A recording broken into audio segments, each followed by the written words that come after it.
বাবা, আমি ওই বাড়িতে আর থাকবো না। চৌধুরী বাড়ি ছেড়েই এবার নিজের বাড়িতে পরমা। এমন চমক আসতে চলেছে অনুরাগের ছোঁয়ার পরবর্তী পর্বে। পরমার সিদ্ধান্ত নেয় সে এবার এই চৌধুরী বাড়ি ছেড়ে চলে যাবে, কারণ এই বাড়িতে যতই থাকবে ততই তার মনে হতে থাকবে সমস্ত কিছুর জন্য আমি নিজে দায়ী। তাই পরমা সিদ্ধান্ত করে এবার অভ্রকে না জানিয়েই, এই বাড়ির কাউকে না জানিয়েই চলে যাবে। তাই নিজের সমস্ত কিছু গুছিয়ে পরমা যখন বেরিয়ে যাবে, ঠিক সেই মুহূর্তেই সুদীপা দেখতে পায় এবং সুদীপা পরমাকে আটকে দেয় আর বলে যে তুমি কোথায় যাচ্ছ। পরমা কিছু বলতে চায় না, বাড়ি থেকে বেরিয়ে যেতে চায়। ঠিক সেই মুহূর্তে বাড়ির সবাই সেখানে এসে হাজির হয়। বাড়ির সবাই তখন পরমাকে বোঝানোর চেষ্টা করে এভাবে রাগ করে কোনো সিদ্ধান্ত নিলে সেই সিদ্ধান্ত সঠিক হয় না। পরমা যেন বুঝে শুনে সিদ্ধান্ত নেয়, একটাবার যেন তাদের সম্পর্কে সুযোগ দেয়। তবে পরমা বারবার বলতে থাকে এই সমস্ত কিছুর জন্য আমি দায়ী। আমি নিজেকে নিজেই ক্ষমা করতে পারছি না। আমি আপনাদের সামনে মুখ দেখাবো কি করে? তার জন্যই আমি ওই সিদ্ধান্ত নিয়েছিলাম।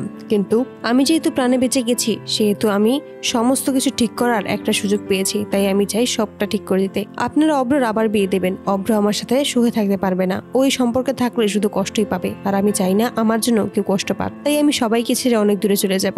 অভ্র তখন সেখানে দাঁড়িয়ে পরমার দিকে অপলক দৃষ্টিতে তাকিয়ে থাকে। পরমা তখন অভ্রকে বলে, তুমি কোনো চিন্তা করো না, আমি কারোর জীবনে আর ফিরে যাব না। আমি আমার মতো করে একাই বাঁচবো। এই কথা বলে বাড়ি থেকে বেরিয়ে যায় পরমা। অভ্র আটকানোর চেষ্টাও করে না। অভ্র খুব ভালোভাবেই জানে যে অভ্র আটকানোর চেষ্টা করলেও পরমা অভ্রর কোনো কথাই শুনবে না। তখনই সুদীপা বলে, এটা হতে পারে না, এবার আমি পরমাকে ফিরিয়ে আনবো। পরমাকে এই বাড়িতে ফিরে আসতেই হবে, দাদার জন্য পরমাকে ফিরতেই হবে। সুদীপা যখন পরমাকে ফিরিয়ে আনতে যাবে, তখনই অভ্র আটকে বলে যে তুই কোথাও যাবি না। যে নিজের ইচ্ছেতে চলে গেছে তাকে ফিরিয়ে আনার চেষ্টা আমরা কখনোই আর করবো না।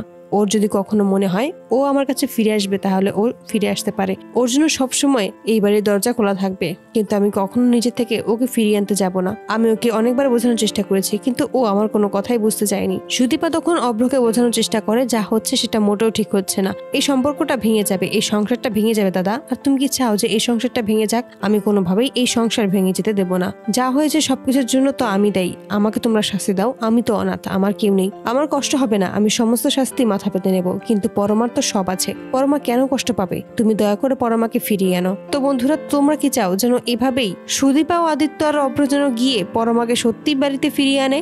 তোমাদের মতামতটি অবশ্যই জানাবে। তোমরা কি চাও সেটাও জানাতে পারো। ধন্যবাদ।